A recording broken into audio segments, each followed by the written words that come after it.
Venezuela संकट पर यह रही एक फटाफट जानकारी। हुआ यह है कि अमेरिकी सेना ने एक बहुत ही तेज सैन्य ऑपरेशन में वेनेजुएला के राष्ट्रपति निकोलस मादुरो को गिरफ्तार कर लिया है। तो सवाल यह है कि आखिर ये सब हुआ कैसे और इसका मतलब क्या है दुनिया के लिए और हाँ, हमारे लिए भी। तो सबसे पहली बात, ऑपरेशन एब्सोल्यूट रिजॉल्व। यकीन मानिए, ये एक ऐसा मिलिट्री ऑपरेशन था जो 30 मिनट से भी कम में खत्म हो गया। 150 से ज्यादा अमेरिकी विमानों ने वेनेजुएला में घुसकर मादुरो को उनके सेफ रूम तक पहुंचने से ठीक पहले ही दबोच लिया। और अब उन पर अमेरिका में नार्को टेररिज्म का केस चलेगा, मतलब ड्रग्स तस्करी के जरिए आतंकवाद को बढ़ावा देने का आरोप।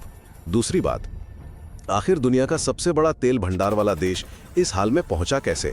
आप सोचिए, एक जमाना था जब यहाँ की पर कैपिटा इनकम चीन से 12 गुना ज्यादा थी, लेकिन ह्यूगो चावेज के टाइम में तेल इंडस्ट्री का ऐसा मिसमैनेजमेंट हुआ कि पूरी इकोनॉमी 95% सिर्फ तेल पर डिपेंडेंट हो गई। फिर जब तेल के दाम गिरे तो सरकार ने बस बेतहाशा नोट छापना शुरू कर दिया। नतीजा, महंगाई मतलब इन्फ्लेशन 1,30,000% तक पहुंच गया। इकोनॉमी 80% तक गिर गई और करीब 77 लाख लोगों को देश छोड़कर जाना पड़ा। और तीसरी और आखिरी बात, इसका हम पर यानी भारत पर क्या असर होगा? ये हमारे लिए एक बड़ी खबर है। पता है क्यों? क्योंकि हमारी सरकारी तेल कंपनी ONGC विदेश लिमिटेड के करीब 9,000 करोड़ रुपए जो सालों से वेनेजुएला में फंसे हुए थे, उनके वापस मिलने की उम्मीद अब बढ़ गई है।